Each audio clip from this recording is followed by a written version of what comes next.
Satan fait partie du monde créé par Dieu. On le rencontre dans plusieurs récits de l'Ancien comme du Nouveau Testament. C'est un être rempli d'orgueil qui a voulu être l'égal de Dieu, sans les détourner et la rejeter. Il est ce qu'on appelle un ange déchu.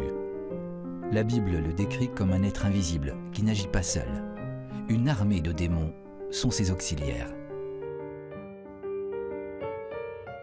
Dans l'Ancien Testament, Satan apparaît comme l'un des anges de la cour céleste, chargé de discuter les décisions de Dieu. Cependant, on discerne dès le départ chez lui une hostilité à Dieu, car il ne veut pas que Dieu pardonne, encore moins que le Fils de Dieu puisse se faire homme. Il ne croit pas à l'amour désintéressé. L'histoire de Job est le témoignage le plus probant. Le Seigneur dit à Satan : « As-tu remarqué mon serviteur Job ? Il n'a point son pareil sur la terre. C'est un homme intègre et droit, qui craint Dieu et se garde du mal. » Mais Satan lui répond : « Tout ce que l'homme possède, il l'abandonne pour sauver sa vie. Mais étends la main, touche à ses os et à sa chair.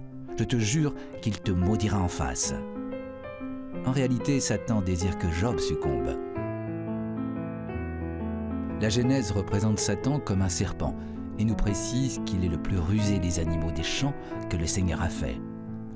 Il n'est pas tout-puissant, mais fait ce qu'il peut pour gâcher la vie des autres en leur présentant des tentations et en les conduisant au mal.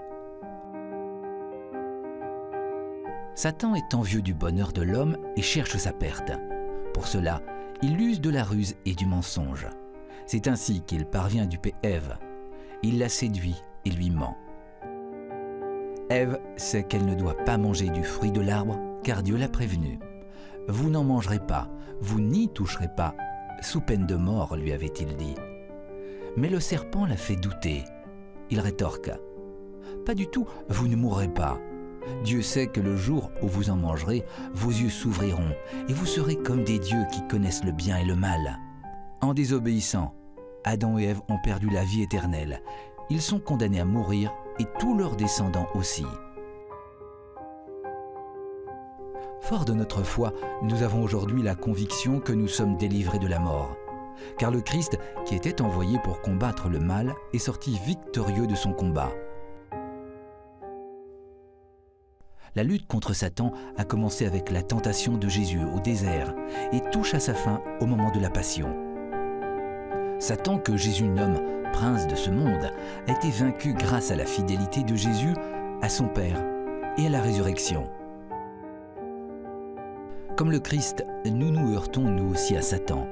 L'air de rien, il nous suggère de mauvaises pensées, de mauvaises attitudes. Cela nous conduit au mal et à la mort. C'est pourquoi nous devons être vigilants. Dans l'Épître aux Corinthiens, Paul nous met en garde. Bien que déjà vaincu, Satan est un esprit redoutable, aimant à se camoufler en ange de lumière. Mais s'il demeure uni au Christ par la foi et la prière, le baptisé est certain de triompher.